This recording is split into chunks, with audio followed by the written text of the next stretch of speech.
बिस्मिल्लाहिर्रहमानिर्रहीम। व्यूवर्स, आप देख रहे हैं न्यूज़ टू यू। उम्मीद है आप खैरियत से होंगे। बड़ी अहम बातें हैं।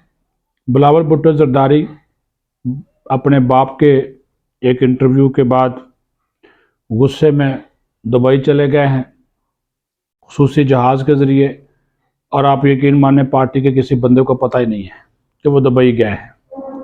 अब पीपल्स पार्टी वाले जो मर्ज़ी कहते फिरें, लेकिन वो वाला साहब के इंटरव्यू के बाद दुबई चले गए हैं। फरतुल्ला बाबर से इस्तीफ़ा ले लिया गया है। वो बेचारे अब वजाहतें देते फिर रहे हैं कि जनाब मेरे पास वो ह्यूमन राइट्स सेल का जो सरबराह है वो उसका जो है वो चार्ज रहेगा। तो सेक्रेटरी जनरल जो पाकिस्तान पीपल्स पार्टी पार्लियामेंटेरियन का ओहदा जो था वो उनसे वापस ले लिया गया जी, नौजवानों को देने हैं। ये क्लियर बात है कि पीपल्स पार्टी में अंदर एक लड़ाई जारी है। बाप बेटे की लड़ाई ज़्यादा है, लेकिन पार्टी के अंदर भी एक लड़ाई है। वो पार्टी के रहनुमाओं के दरमियान है। वो जब तक चीज़ें क्लियर नहीं होंगी उस वक्त तक ये लड़ाई ख़त्म नहीं होगी।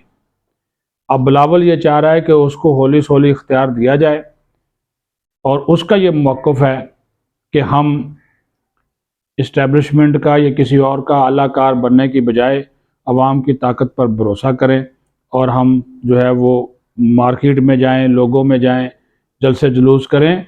तो हम नून लीग को भी लताड़ें, सिर्फ पीटीआई को न लताड़ें।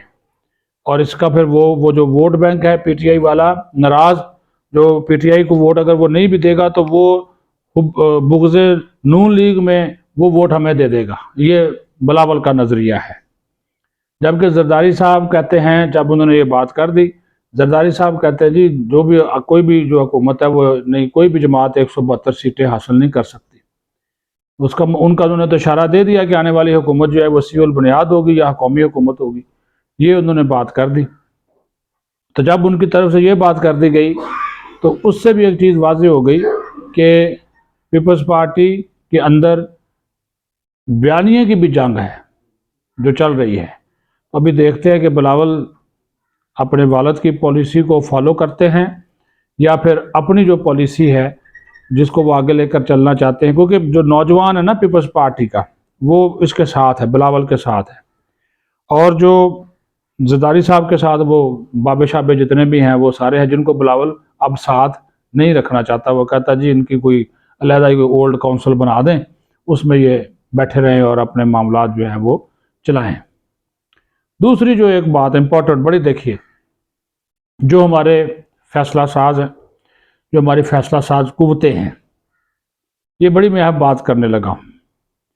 उन्होंने इस चीज़ के ऊपर बहुत बुरा मनाया है, क्योंकि जो शिकायत हैं इस निगरान वज़ीर आज़म अनवारुल हक काकड़ के ख़िलाफ़ ये बहुत ज़्यादा बढ़ गई हैं।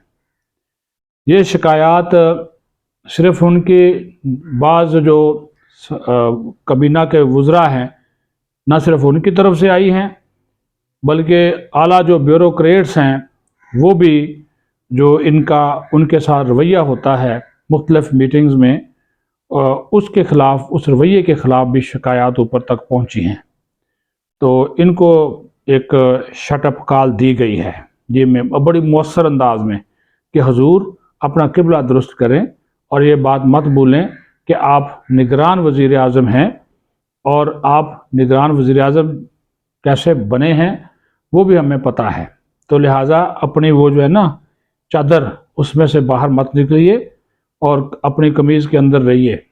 तो वो पैगाम उनको बड़ा क्लियर एंड बड़ा ठोस अंदाज में उनको ये पैगाम जो है वो दिया गया है। ये चंद दिन पहले की मैं आपको बात बता रहा हूँ। मीटिंग हुई थी दो बड़ों की, जिसमें ये मसूफ़ भी मौजूद थे, और उनको ये कहा गया कि जनाब ये आप इधर उधर छलांगे मारने की जो कोशिश कर रहे हैं ना, ये काम आप मत करें। जो निगरान हुकूमत का काम है उस पर आप फोकस करें, लोगों के साथ, चाहे वो मीडिया के लोग हैं, चाहे वो आला ब्यूरोक्रेट्स हैं, आपकी कबीना के वज़रा हैं, वो उनके साथ अपना रवैया ठीक रखें। और ये भी उन्होंने कहा कि अगर ऐसा नहीं होगा तो फिर तब्दीलियाँ तो आ सकती हैं, किसी वक्त भी तब्दीली आ सकती है, और मामलात जो हैं वो यहाँ तक भी जा सकते हैं कि इनको भी तब्दील किया जा सकता है। अभी राजा रियाज और मौजूद है ना जी शहबाज शरीफ, अब वो देखे वो फौत हुए थे जब साबिक़ वज़ीर आला निगरान वज़ीर आला आज़म खां, تو اس کے بعد دوبارہ وہی پروسیس اختیار کیا گیا، تو وہ پروسیس یہاں پہ بھی اختیار کیا جا سکتا ہے اگر ان کو ہٹا دیا جاتا ہے تو۔ لیکن انہوں نے اب کہا ہے کہ جی میں کوئی تبدیلی لے کر آؤں گا، کیونکہ یہ شکایات عام ہیں کہ ان کے رویے میں رعونت ہے، تکبر ہے، غرور بہت زیادہ جو ہے وہ آ گیا ہے، اور جس کی وجہ سے ان کے خلاف جو نفرتیں ہیں وہ بڑھ رہی ہیں۔ تو یہ ایک جو بہت بڑا میں نے آپ کو خبر بتا دی ہے کہ اس کو، ان کے اس رویے کو پسند جو ہے وہ نہیں کیا جا رہا۔ اب آخری بات جو ہے وہ کر لیتے ہیں، وہ بھی بڑی ضروری ہے، وہ یہ ہے کہ نون لیگ کے جو قائد ہیں نواز شریف، وہ راجہ صاحب نے ایک کیا تھا ویلاگ کہ وہ اب وہ کیا کہتے ہیں جی، انوکھا لاڈلا کھلن کو مانگے چاند، تو وہ میاں صاحب نے اب ایک نئی ڈیمانڈ رکھ دی ہے۔ اب وہ سر پکڑ کے بیٹھے ہوئے ہیں جو وہ سالس تھے کہ اب اس کا کیا کریں۔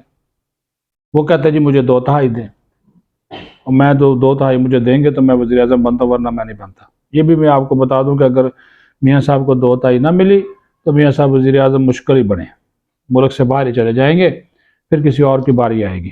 تو وہ انہوں نے ایک نیا وقتہ جو ہے وہ ان کو جو ہے وہ ڈال دیا ہے۔ تو یہ بھی ایک قصہ کہانی جو تھی وہ میں نے کہا میں آپ کو بتاؤں، لیکن یہ ایک دوسرا تاثر اس کا پہلو سن لیں۔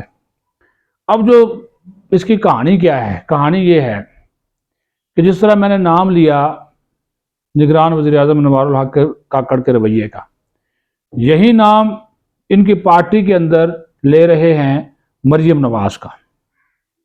اب وہ مریم نواز کو کیوں دور ہوئے سینئر لیڈر شاہد خاقان عباسی، مفتاح اسماعیل، خود خواجہ آصف نے یہ بات کہہ رکھی ہے، سعد رفیق نے یہ بات کہہ رکھی ہے، اور پارٹی کے سینئر رہنما انہوں نے کہا کہ اگر پارٹی کو محترمہ نے چلانا ہے اور اگر ہمیں ان کے احکامات فالو کرنے ہیں تو پھر ہماری طرف سے السلام علیکم ہے۔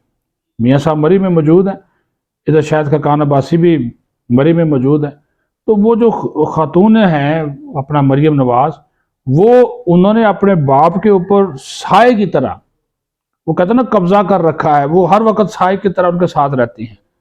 اور میاں صاحب کا پرابلم یہ ہے کہ اس کی وہ کوئی بات موڑتے نہیں ہیں۔ تو وہ جو لوگ نون لیگ سے دور ہو رہے ہیں، جو سینئر لوگ ہیں، وہ کہہ رہے ہیں کہ یار اب اس کا ان کے، اور پھر وہ ان کے اندر بھی وہ کہا جا رہا ہے کہ وہ بہت زیادہ ضدی ہیں، مریم نواز بہت زیادہ تکبر والی ہے، بہت زیادہ رونت والی، ان کی کوئی بات نہیں مانتا تو وہ کہتے ہیں اس کو اس طرح کر دو، اس طرح کر دو، فلاں کر دو۔ ان کی بھی ماضی کی آڈیو شاڈیو آپ دیکھ چکے ہیں۔ تو نون لیگ کے اندر بھی یہ چیز جو ہے وہ چل رہی ہے۔ وہ اب جو لوگ خاموش بیٹھے ہیں نا، وہ صرف شہباز شریف کی وجہ سے اور نواز شریف کی وجہ سے بیٹھے، وہ کہتے ہیں جی ہم نے تو ان کے ساتھ کام کیا۔ ابھی ہمیں کہا جا رہا ہے کہ جناب ہم مریم نواز کے احکامات مانیں گے، تو یہ تو پاسبل نہیں ہوگا۔ تو وہ اگر کسی بڑے عہدے پہ آ جاتی ہیں تو پھر پارٹی کے اندر جو پھر ہلچل ہوگی آپ اس کا تصور بھی نہیں کر سکتے۔ تو یہ چیزیں پارٹیوں کے اندر، جس طرح میں شروع میں بات کی کہ پیپلز پارٹی کے اندر یہ چل رہا ہے اور نون لیگ کے اندر یہ چل رہا ہے، بیانیے کی جنگ دیکھ لیں، اور اس کے بعد یہ اب باپ بیٹی کا تعلق اور دونوں باپ بیٹے کا تعلق، یہ معاملات جو ہے نا وہ بڑی سنجیدہ نوعیت اختیار کر گئے۔ اپنا خیال رکھیں، بہت شکریہ۔